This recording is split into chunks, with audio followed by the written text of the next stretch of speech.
Hello and welcome to the Powerful Personal Brand Podcast, where my guests and I share tips and tricks to help and inspire you to build a great personal brand to increase your visibility and authority.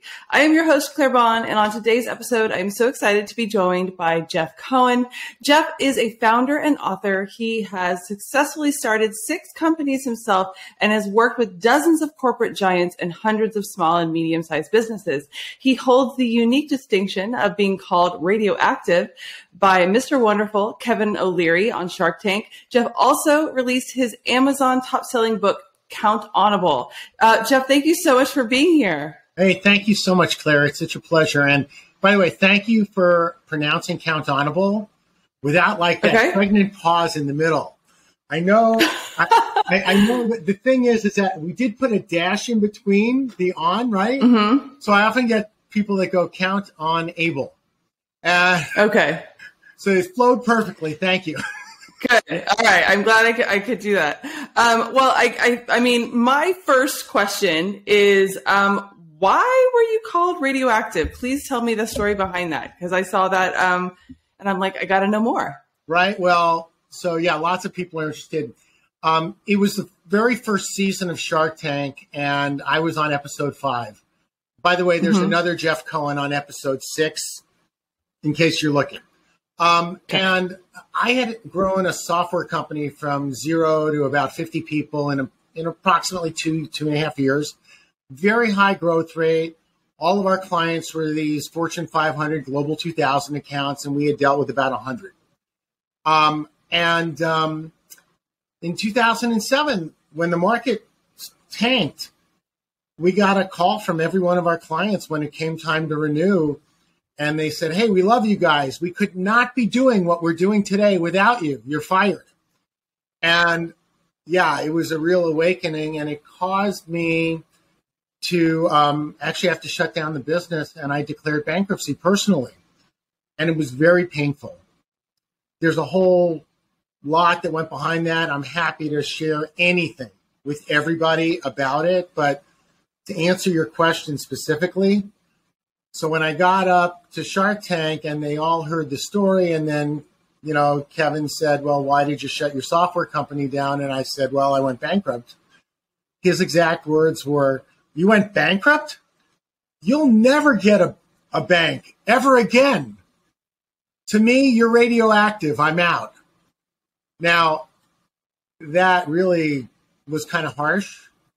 Mm-hmm. And Robert Herjavec stood right up and said, you can't say that. The measure of a man is not how many times you fall, it's how often you get back up. And I was getting back up again. And Robert celebrated that. He didn't invest. And even without getting money from Shark Tank, we were the very first company that was ever highlighted as a success story in the entirety of Shark Tank here in the U.S.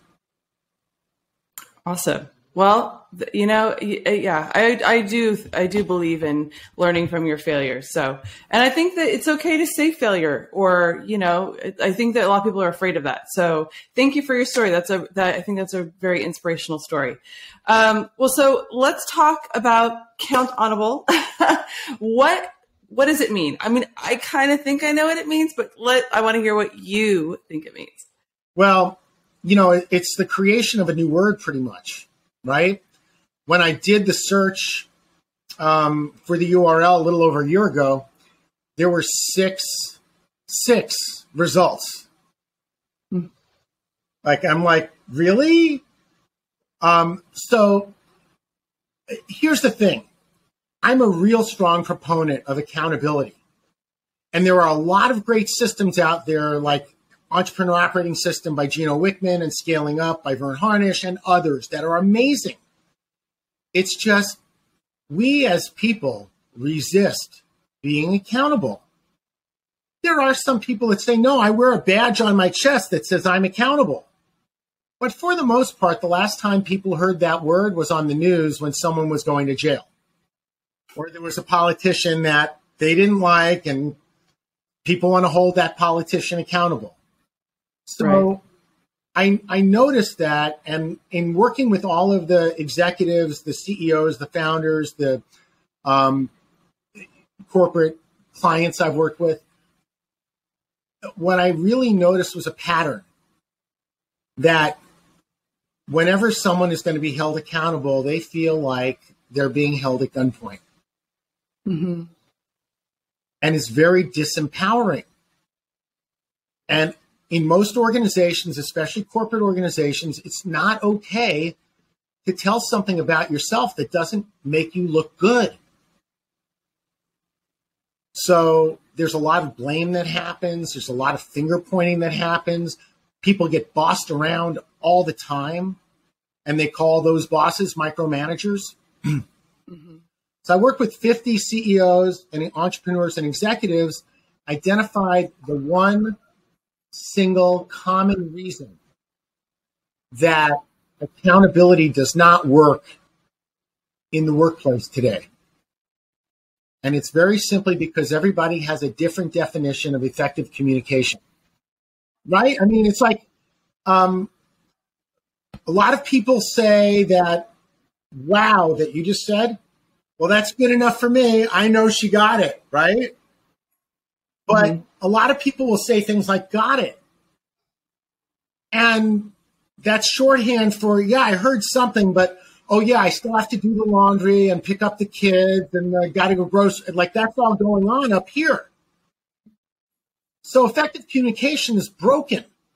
It does not work the way we have it.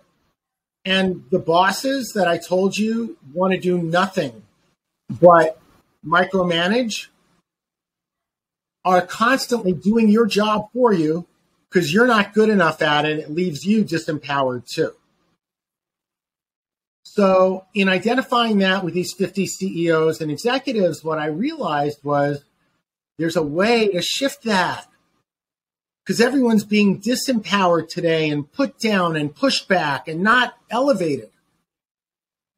And I created this concept of an empowering context for doing your job, an empowering context for having a company that includes, oh, by the way, a life, like you go on vacation and you're not in meetings 2 to 4 hours a day. Just imagine what a mind-blowing thing that would be for some people, right? And it comes from a very simple process. And I've refined it over the last 8, 10 years, actually more like 25 if you consider all the work I had done with all these big corporate companies in technology, to helping employees and owners get that it's okay to say, Claire, you can count on me when I promise to be here for this interview. I will be on time. I will be engaging. I'll probably answer your questions, but I will not do the laundry and I will not do the dishes. And if you want me to go in a clockwise motion versus counterclockwise, I'm out. And I have confidence in all of that I just said, so please don't ask me to do the dishes. And most people don't, because there's a penalty. And the thing about penalties is we're in business. We want people to be productive. When you throw them in the penalty box, it's like hockey, except they're not out for 2 minutes. They're out for 2 days or 2 weeks because their brain is trying to wrap itself around the box you just put them in. So do you find that when upper management is accountable, that it kind of flows down, that everybody holds themselves now accountable, or is it still have to be taught? Like, well, here's the thing. In the old paradigm of being accountable, it's never taught. It's usually forced. Okay. Just think about it, right? You get us. Okay, Jeff, you are now accountable to do 17 RFPs. I hate doing RFPs, but I'm not going to tell you that because I want my paycheck this week. Mm-hmm. And in an environment where there's a penalty zone like that, it doesn't work.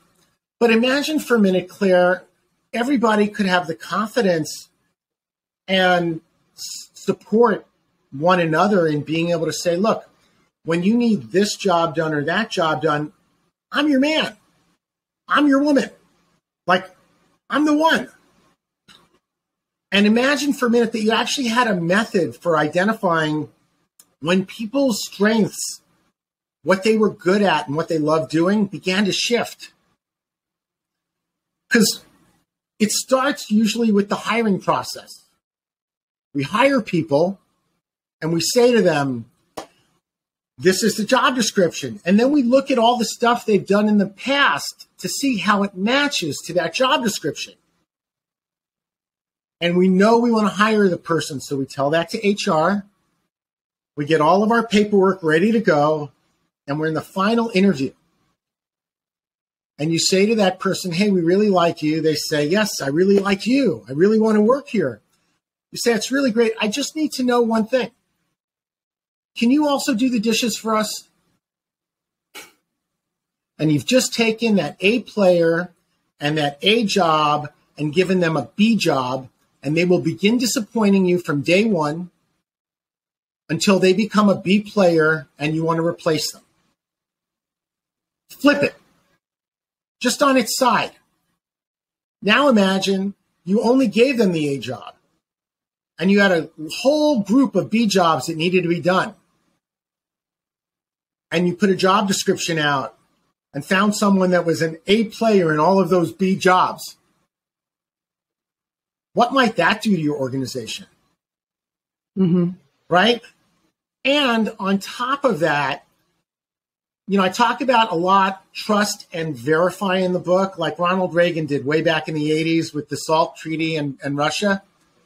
Mm-hmm. Like, everyone wants to trust their people. But they wait until Friday at 4 o'clock on a long weekend to pick up the phone and say, hey, did you get that job done yet? And now you've got someone that gets defensive, is back on their heels. They were thinking about the weekend not being held accountable for something that they didn't want to do. Yeah. And if it's me, go ahead. Oh, I was going to say that I found that I actually spoke to some friends who are in the corporate world, and when I was having some issues with people that, like, I'm like, wow, that, you know, they're just this was the job, but they're not great at this job. But there's other things that I found that they're good at. So she actually one of my friends told me a story where there was somebody who was in customer service, and basically he just didn't look the part. And he often would kind of put people off, if you think about it. Just like, he was very, you know, had a lot of tattoos and rings, and it just was not like what you would say, you know, customer service was. But he didn't enjoy it either. He was much more introverted. He didn't enjoy the job, and so basically, you know, their boss was like, why is he in this role? Like, he doesn't seem to like it. Yeah. So basically they found out what he did like, and he wanted to do analytics. So they moved into a completely different job, marketing analytics instead of sales. And he was great. And so she told me that story, and she was like, if you find out what people that you have are good at, you might just be able to shift them around and to have them doing something else. And then you won't have to get rid of them, especially because I feel, for me, I definitely, I mean, I don't want to sound like, you know, self-absorbed, but I try to hire people that are like me, and I am accountable. I'm committed. I'm all those things that I think are just so rare. But I think that anyone that works for Claire Bahn Group would say that, yes, people show up, they are glad to be there. And so I've shifted people's jobs so that they're doing what they enjoy. And then I find someone, so if there's that B job, it may not be a horrible job. It's just something that someone's not good at. You've got to find, so that is what I've personally done. But I was struggling, and I just went out to my network and I got answers, and I was like, oh, why not try it? So Claire, I applaud you for that. First off, thank you. It takes a lot to actually reach out to people and say, hey, can you help me? Right? And really acknowledge that. That's important. And there's a reason that this book is a guide. It's because it actually gives you the steps to become countable, gives you the steps to go from the old way to the new way. And part of it is, knowing what people's strengths are or what their weaknesses are. It's also knowing what they're good at and what they love doing. And then it's staying on top of it because, like everybody knows, like we all have different desires over time. I had a point in my career where I said, I don't want to be a sales guy anymore. I want to be CEO. And I started doing crappy at sales. But my management team didn't care about what I wanted. All they cared about was I was doing crappy at sales. There's no curiosity. Yeah. And I really got that you bring curiosity into your business and interest. And I'm telling you, Claire, it's the stuff employees are just dying for. Well, I think and I've done, so many podcast interviews. And one of the things that I have learned about myself is that and I mean, I'm not perfect, but I'm always trying to better myself. I'm always trying to learn. I do talk to my friends. I'm not afraid to ask for help. But I think that you just have to learn and grow. And I just remember with my very first job in New York, financial services firm, getting yelled at, going to the bathroom and crying, kind of, just no one really caring what my, what feelings were like, just people have feelings. It happens. Yet I just think that I actually said this to a client recently, and we're talking about marketing, and I'm like, when a lot of people came in, if you've been working for 20 years or whatever, you came in and, baby boomers, maybe even older, were running the shots, right? And they did it the old way, the way the people that came before them did it, and no one's really changed the system. And I think that you have people that are like younger Gen X, and you have and your millennials that are like, we have to change things because the younger people just are not responding. I think that older generations just responded to this really negative. Because there were no other solutions either. Like now people can freelance, and there's so many options that I think people are like, okay, well, I don't have to take this. I can do something else. And I think the retention is really hard. So you have to do something differently. Well, it's not. That's my thought. Yeah, no. It's perfect, Claire. You're spot on. What I'm hearing and what you're saying is that, look, people from my generation and older than me, because I have a few years, generally are not forward thinking. They're not listening to what the market wants. They remember that it was this way last week, and it should be that way next week. The fact of the matter is that, and I read a McKinsey statistic from July, which said 40% of American workers today are thinking about leaving their job. Now, the older generation still want it to be the old way, and they're going to actually be forced out of what they're doing because they will be completely ineffective when their team leaves, because it's not one person on their team that's looking to leave. It's 4 out of 10. And if you're looking at people under 30, it's almost 6 out of 10. So it's crazy. It's nuts. And you can't keep doing things the old way expecting different results. That's insanity. Right. Exactly. Yeah. Classic definition. So I really stand in a place where agile leadership and agile management processes and just a simple pathway to getting there. It's not rocket science, but it's that in the old way we manage people. In the new way we manage promises. Interesting. When you manage, what do you mean by promises? Well, so when you manage people, right, you hear a lot about people being micromanagers. Okay. Right? My manager told me do this and do this and do it this way. But the new way is you've got a priority action list.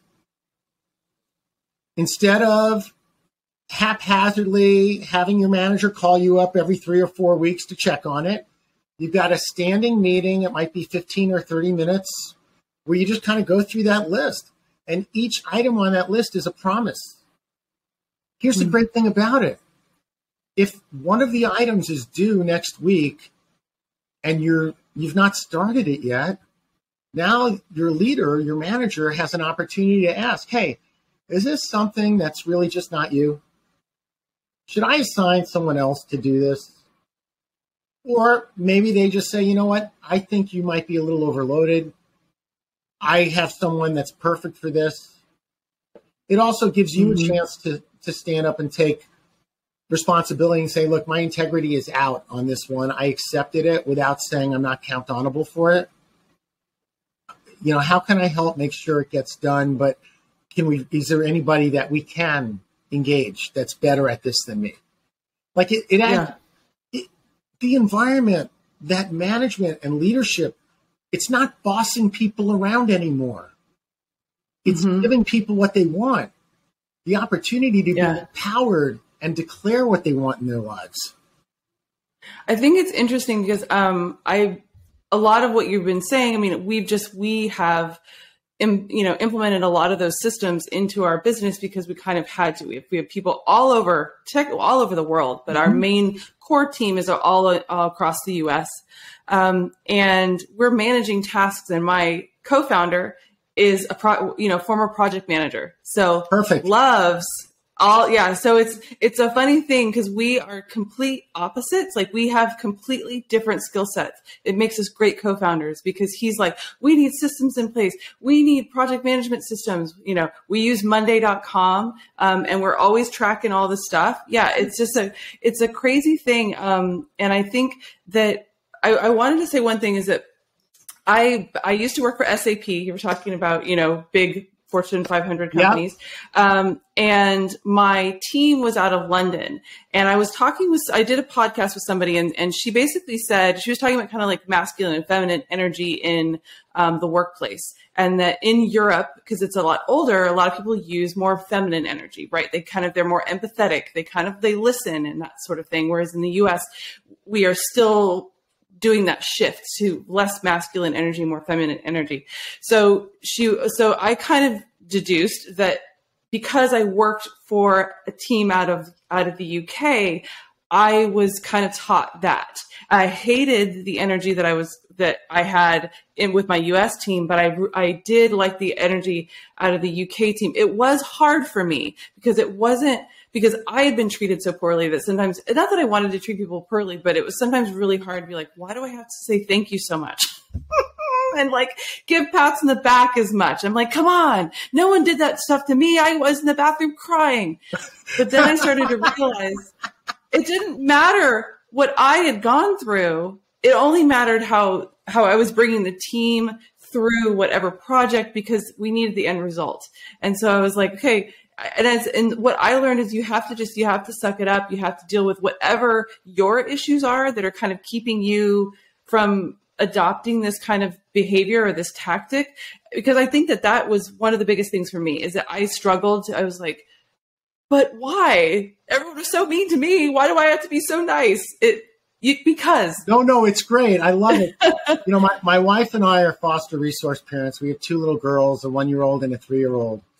And we just got the 3-year-old a few weeks ago. And I get so triggered because one of the things I love doing is cooking and making food for people. So the 3-year-old comes to us with a very limited desire about what she wants. And last night I said, what would you like for dinner? She says, I'd like a quesadilla. I'm like, great. So I make her a quesadilla, give her the plate. She opens it up and takes all the cheese out. Right, exactly. I'm like, but think about it. So in my head, I went a little ballistic. Like, why are you taking the cheese out, right? It's a quesadilla. It's no longer a quesadilla, but okay.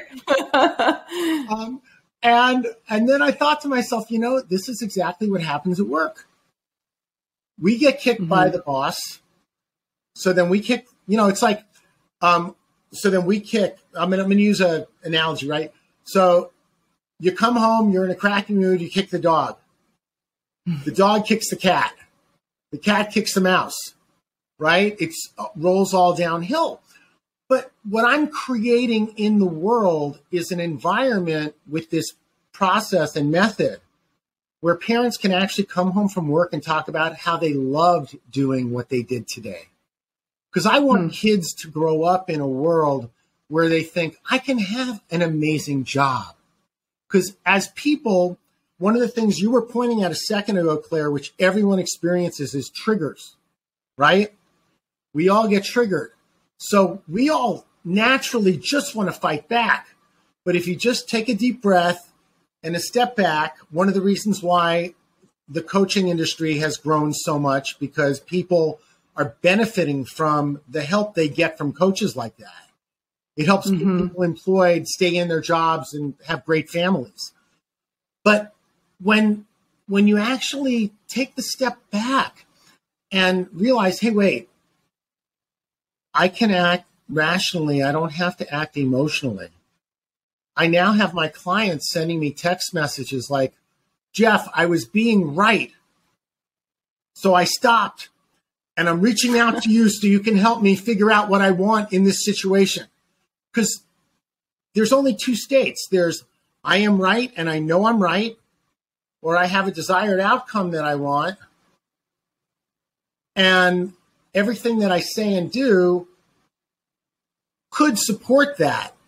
And I get to keep the relationships that I alienate when I'm being right. And this is a doctor I'm telling you about. Right? Wow. Really smart guy, but would alienate other doctors. Why? Because I'm right. I know I'm right. And by the way, in his personal life too. Yeah. No, I mean, it's a funny thing because I just, I feel like I learned this from my mom. My mom, she passed away in 2006, but my nickname for her was Pink. And so I have a lot of pink isms. And she always had a thing because my grandmother was always one to fight every battle. Everything, even other people's problems were her fight. And my mom was always like, pick your battles. So that was like one of the biggest things that we learned. It was just like, you know what? Okay, you want to be right so bad? Take it. I don't care enough. And so my mom would just kind of taught me that. And it helped me with other family relations, other things. It was just like, you want it? Take it. I know I'm right. I don't care enough to fight on it. You know what? That's really a very transformed way of being. And I really want to acknowledge you for carrying that into adulthood. Because a lot of people come into adulthood, and one of the reasons we're fostering children is, they go from home to home, and it's very destabilizing. And then they go into the workforce, if they're lucky, and have the confidence that they can do something, right? And they bring all of this baggage along on the trip with them. But I love you were able to keep that like that. My mom taught me so many great things. She did not have a fantastic upbringing. It was very difficult. So she kind of was like, I am not going to do the same thing with you. So I grew up in pretty much the opposite of what she grew up in. Very loving, very caring. I'm going to listen to you. You have a say, it's not children are seen and not heard, that kind of thing. And so it was just completely different. But yeah, I mean, like some of my family members would be like, Claire's so spoiled because I talk. Who knew that would be a thing? But I think that definitely she was onto something, because I think people are now like, yeah, that's the better way to be. I think this is such a fantastic, because not only count honorable, it helps you in business, but obviously it translates to your personal life and everything. And so it's been really fun to talk to you about it. And I really want to leave people with something that they can do. Do you have like 3 tips for somebody that's trying to be more count honorable? So I would like to tell just a short story about how count honorable is impactful in my personal life. Okay. But I want people to listen to this from, how can I treat my employees like this? Because if you do that, the world will change. So here's the brief story. We took our daughter, she was one at the time, to visit some friends. And we stayed at their home. And our wives had something to do. So my friend and I took the wagon out, the 7-year-old and the 1-year-old, and went to dinner. And then after dinner, we got back in the wagon and we're walking to frozen yogurt for dessert. And I turn my head and I see the 1-year-old standing up, holding the side of the wagon, crying hysterically. And I had my friend stop and I picked her up and comforted her. And I said to the 7-year-old, I said, hey, did you notice that was happening? And she says, yeah, I told you. And I said, wow. I said, I have a favor to ask. Could you make sure you hear me answer you if that happens again? And she said the thing we often say, got it. I went right back to her video game. So I said to her, hey, honey, I'm just curious. What'd you get? And her finger stopped moving. And I waited 5 seconds. And then 10 seconds passed.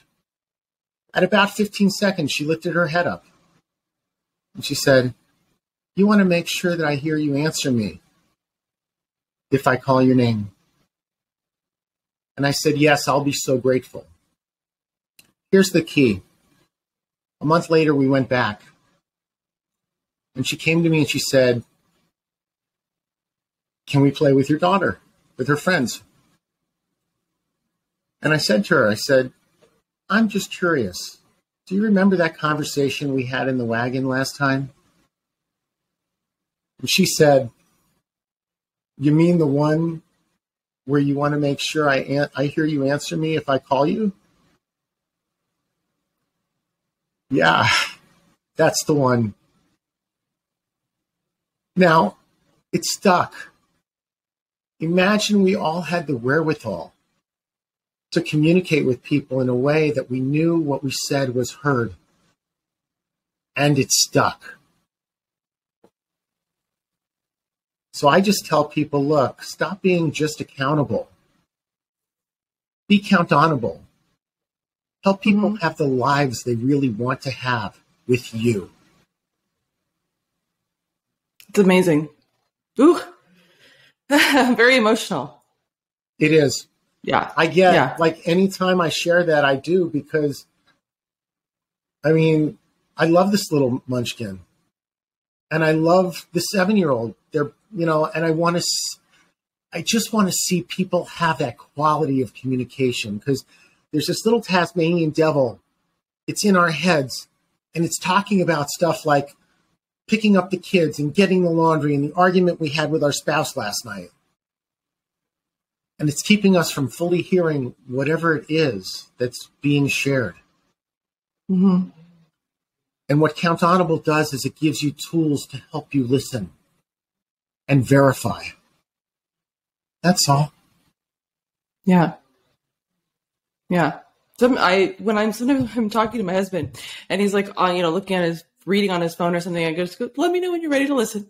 And he goes, I'm like, I'm not going to talk to you until you need to listen to me. And sometimes if I'm doing something and someone's talking to me, I go, I'm not hearing you right now. I am not listening to you. Let me finish and I will listen. I'm always very, sometimes if I'm on a Zoom call with somebody and I'm like, oh, let me go find that. And they're talking to me. I go, I'm not even listening to you right now. Just so we're clear, you're going to have to repeat this. So just let's revisit it in a minute. So I always want to listen and understand, and I want to be heard and understood. So I do that, because I will tell people, I'm not listening right now. First off, that's really awesome. And I want to just notice something for people. Other people listen to whatever stories you tell with their body armor, with their person. Like you heard my story and then you shared a story about you. And that's how things get solidified in someone's brain. Like other people. Association. Yes. But like I said, a lot of the time we just say, got it, and move on to the next thing.